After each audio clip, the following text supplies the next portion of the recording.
Welcome into the Bubba's Buffet podcast episode. Who knows, man? I don't really keep track. Maybe I should. We should have good sound today, but it's that kind of weather day that's ridiculously perfect to where it's a little cold outside, but it's not warm or cold to where I need the windows down.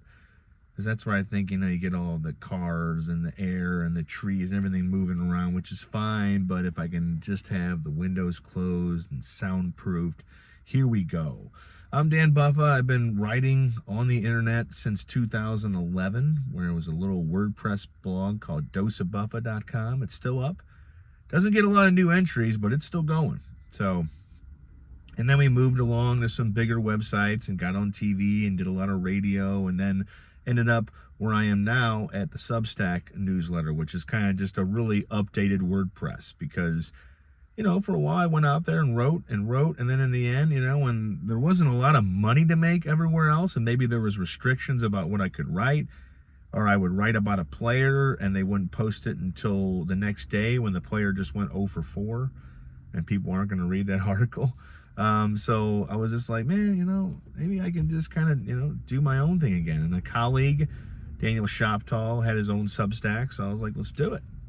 So today, speaking of Daniel Shoptaw, and who I know from being a Cardinals blogger himself, he's been the most consistent Cardinals blogger. If you got a guy like me who went from being inside the inner workings of the Cardinals and their games and their results and what their players are doing, and then decided to kind of pull back a little bit, there'll be some baseball discussion on this podcast, but there's not as much as it used to be, where I was just all over it. But speaking of Shoptaw and the Cardinals, a former Cardinal, Carlos Beltran, is a Hall of Famer. Yesterday, he was voted in along with Andrew Jones and Jeff Kent. And, of course, Beltran and Kent, before Beltran was a Cardinal, he was a Cardinal killer.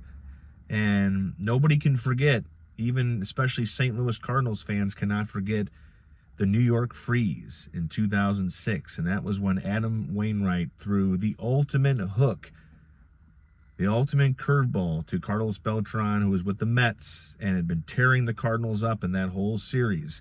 Really, home runs and doubles and triples and RBIs. He comes up with the bases loaded. The Cardinals are up by 2. All Wainwright has to do is get an out, and then ended up getting, all he needed in the end was to get one more strike, and the Cardinals go on to the World Series against the Detroit Tigers, the overly rested Detroit Tigers, who the Cardinals would defeat. And so, you're thinking as a Cardinals fan, then this is not going to go the way, because Wainwright was a starter, and then he was converted into the bullpen. Then when Jason Isringhausen kind of got a little more hurt, became a little more ineffective, and kind of just they kind of took the closer position and gave it to Wainwright, this young pitcher who was going to be a starter, but, why not have a little pit stop in the bullpen as a closer? He threw that hook. I mean, the guy literally froze Carlos Beltran as, with the 12-6 curveball drop right at his knees. Umpire does the big punch out. Yachty jumps up and runs to the mound, and the quiet hush falls over the New York Mets. Shea Stadium is what they were playing in then. Now it's called Citi Field after the credit card company. Everything's going to be a credit card company or a mortgage company or maybe a fast food company. It'll be Taco Bell Pavilion. Let's meet at the Taco Bell Pavilion. And you get down there, and there's no Taco Bell. It'd be the saddest thing ever.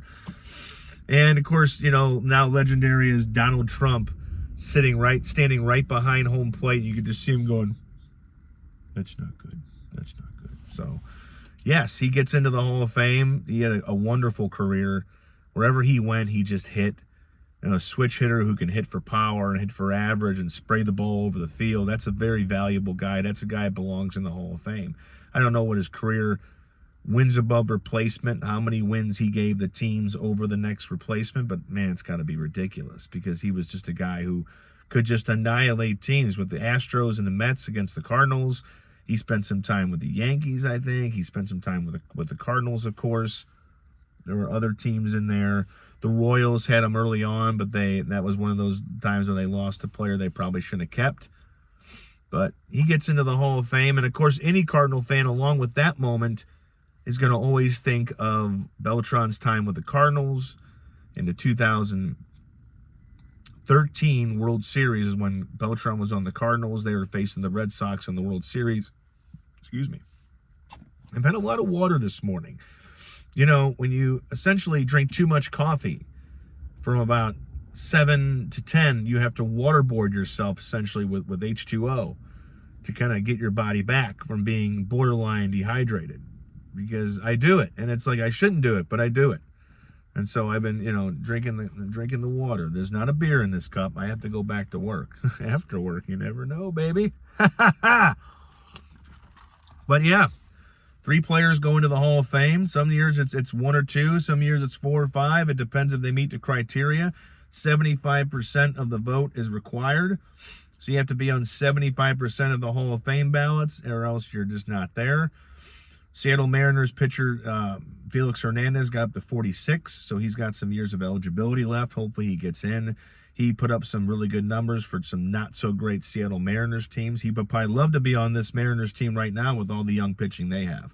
But, so that happened, and my boy Bernie Miklasz put out a good video yesterday about J.J. Weatherholt, the Cardinals, the guy who was really positioned to be their next stud.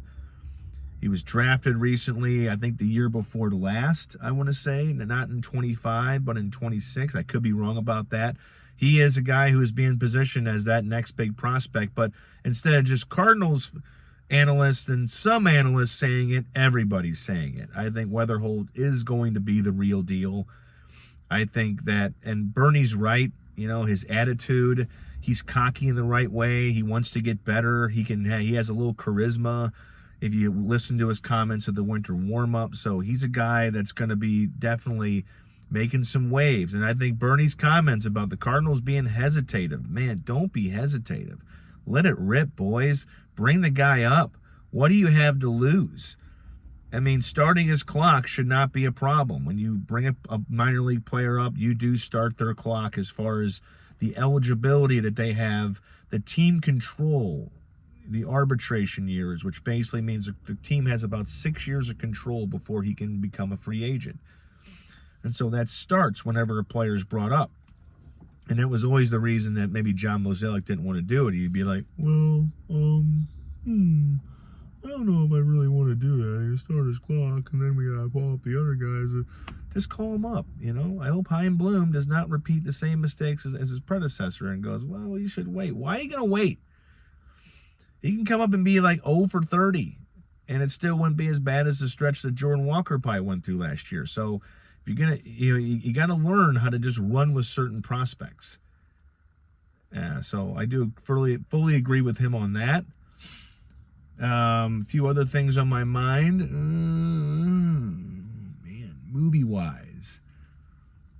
They got an advanced screening for Shelter, and with Jason Statham, which is probably the next movie after The Rip, which I really liked, and I've extensively wrote about it and talked about it. It's Joe Carnahan made a 90s-esque action thriller that could have definitely come out in the 90s. I mean, and Ben Affleck and Matt Damon were the stars they are now.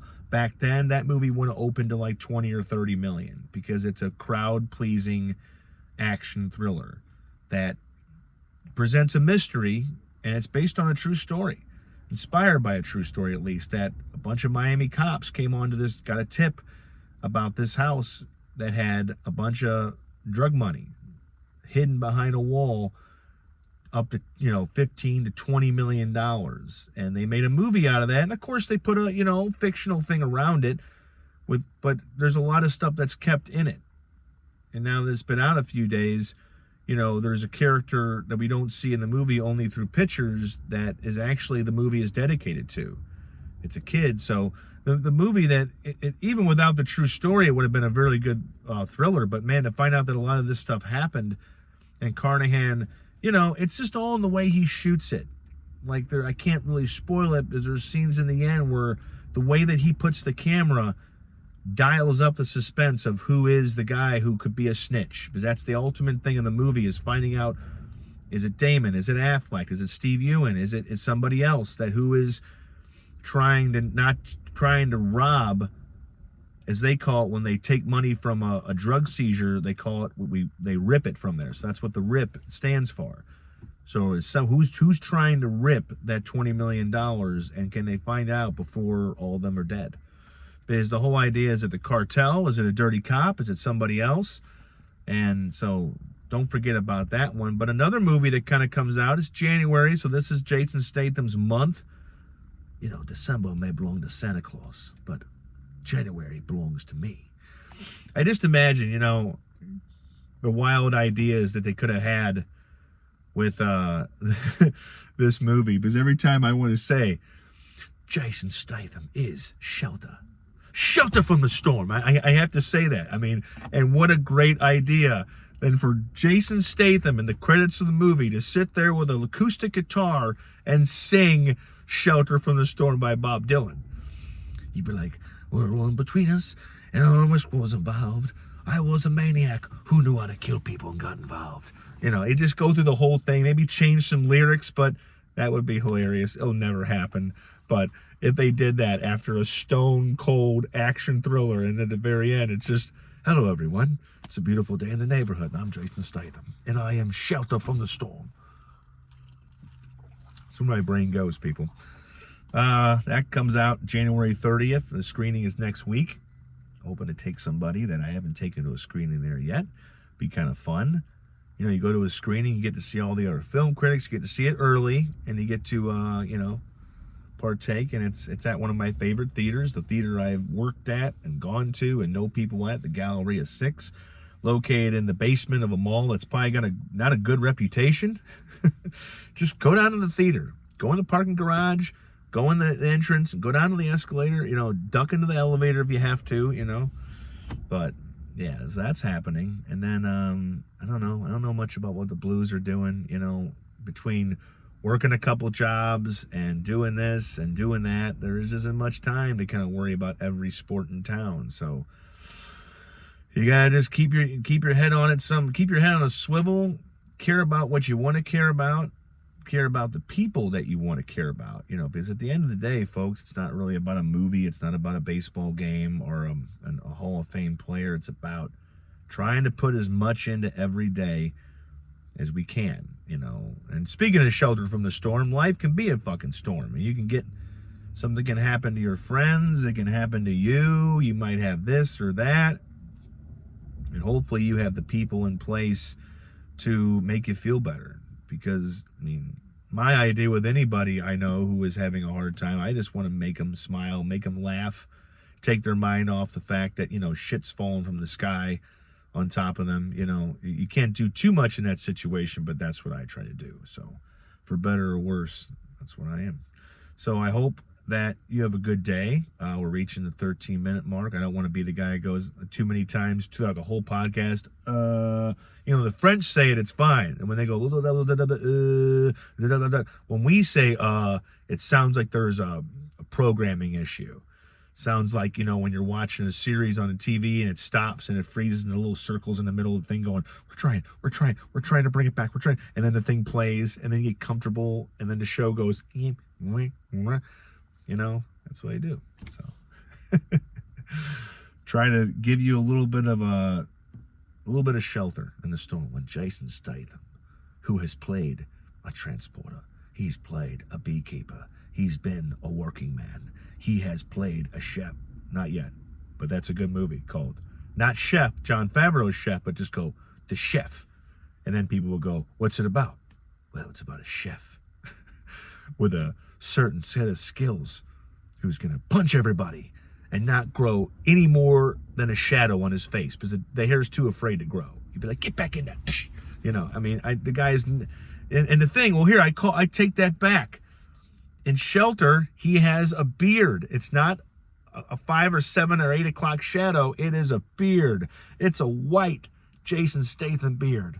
It'd be like if he could eat a bagel for the first time in his life, he might be able to be Santa Claus, but he's not. He's like, Santa Claus puts on too many carbs, you know, I gotta eat chicken and vegetables and fruit routinely while I do kicking and punching and yeah. So that's it. I'm a big fan of that guy. I've been a big fan of him probably since he really showed up in Snatch and Transporter 1 and 2, and I just thought this guy's gonna hang around. This guy's gonna be somebody you can just depend on. He's not going to go out there and put a bunch of makeup on and try to win an Oscar and be like, I'm so sad because I can't punch anybody. It's just going to be Statham. It's like The Shelter or The Beekeeper or the next movie, The Hairstylist. What did he do? He styled hair, but he wasn't killing bad guys. He is what he is.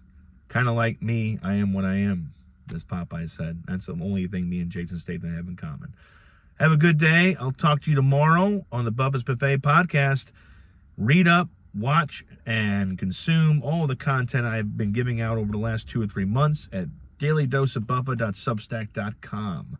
Or just search my name on the interwebs and beware, because there's a lot out there. Yeah, this face, it'll crack your phone screen. Computer will probably start to shake. Have some fun, ladies and gentlemen, and be kind to each other.